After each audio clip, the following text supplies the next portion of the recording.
So many listening options. Hey guys, and welcome back to another Random Distractions home theater video. In a previous video, I had mentioned that I had run Arc Genesis again after breaking in the Arendal speakers, but I did run into a couple of hiccups, even one that wouldn't allow me to run the quick measure again. So I was thinking of rerunning it again, but this time resetting my receiver first. Well, I decided to do that, and I also had the idea to try a couple of different measurements with my towers both in sealed and ported mode against my bookshelf speakers. That video is already out, and you can see the results of that here. However, in this video, I wanted to mention and go through the process that I went through to get those different calibrations. So this is what I wanted to accomplish. First was measuring my system in its current state, which has the towers in sealed mode, and then having three different profiles. 5.2 for home theater listening, a 2.2 for stereo with subs, and then a 2.0 for stereo with no subs.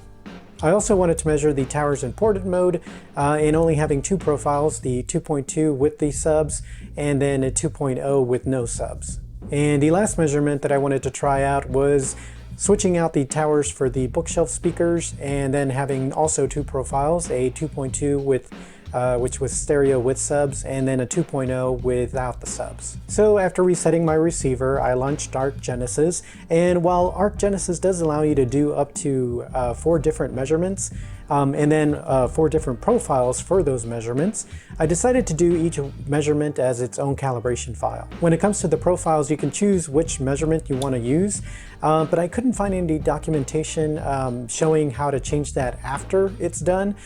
So while I could choose measurement A for profile 1, I didn't know how to switch, profile 1 to measurement B afterwards without having to go back through Arc Genesis. I also didn't want to confuse anything while I was running the tests, so decided that having the separate calibration files would make sure that I'm always, with that setup for all the tests, and know that I have changed to a different setup once I change the calibration file, so it seemed like the safer way to go.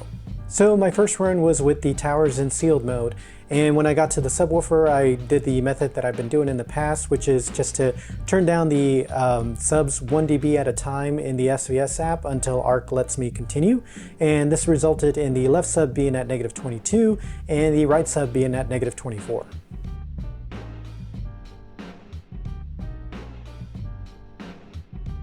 Everything seemed to be going well, but then when it came to mic position 3, it started to measure the left surround speaker, and it came up with a critical audio error. Not sure exactly why that happened. I tried to resume, it didn't work. I tried to back up 1 step and then go back to it, and it started measuring again. But it got to the subwoofer again, and it said that it was too loud.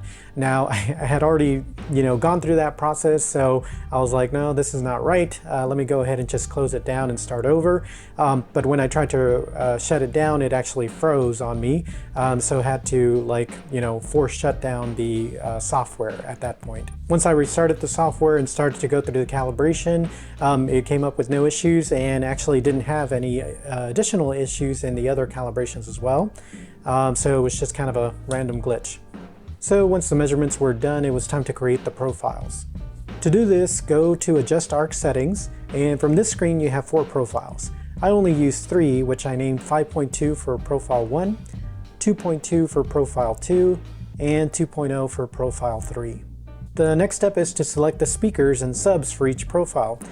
To do this, go to Select Speakers. The 5.2 profile had all speakers and subs selected. Profile 2.2, I removed the surround and center speakers.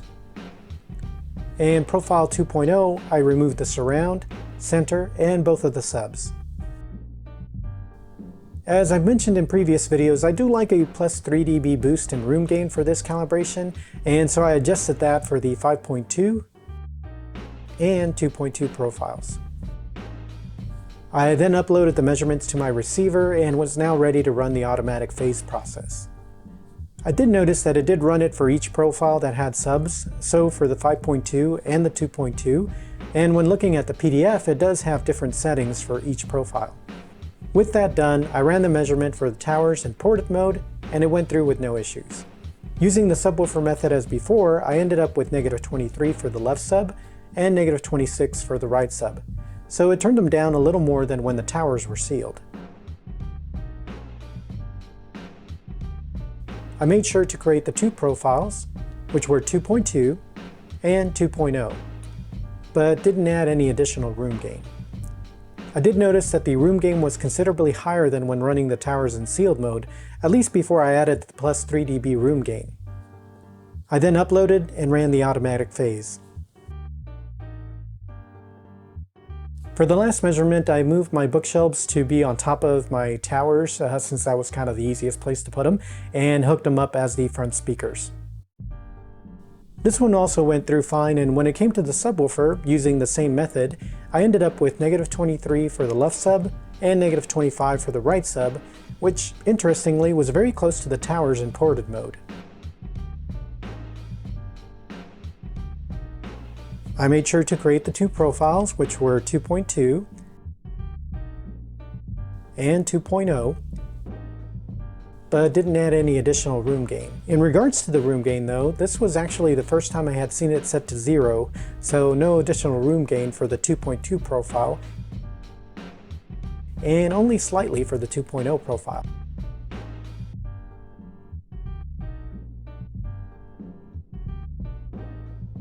With all the calibrations done and noting where the subwoofers were at in the SVS app, I was ready to do all the tests. That video is already out, so you can check that out here.